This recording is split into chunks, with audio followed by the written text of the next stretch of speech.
اسمات اللهم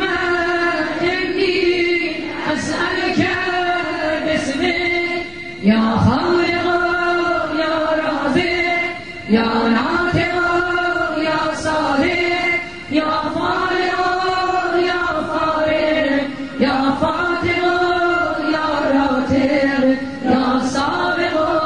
یا سابق سبحانک یا لا اله الا انت الغوث الاسلام النار یا رب. ای خدای شب و روز،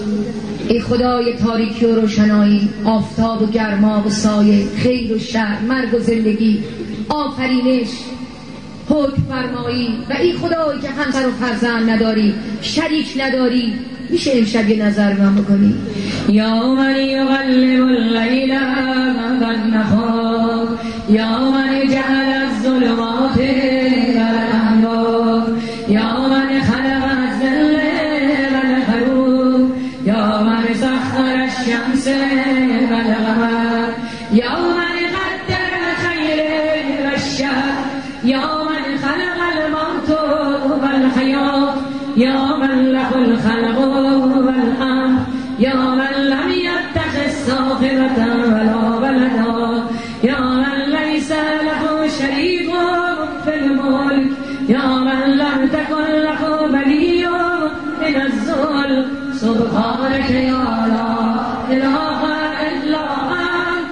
الغوث الاسلام النار یا رب. خدایا تو امشب از مقصود همه ما، از ضمیر ما، از ناله ما، از گریه ما، از گدایی ما، از توبه ما با خبری. هر کی با یکی از اینا اومده دیگه، یکی اومده توبه کنه، یکی اومده گدایی کنه، یکی اومده شکایت کنه، یکی کمال میخواد، یکی درجات میخواد. اما خدایا عمل مفسد رو اصلاح نمی کنی مگر به شرط توبه و عمل صالح. ای خدایی که اجر نیکوکار رو ضایع نمی کنی و ای خدایی که دور از قلب ما نیستی، میشه امشب یه نظر به ما کنی؟ یا من یعلم مراد المریدین یا من یعلم ضمیر الصامتین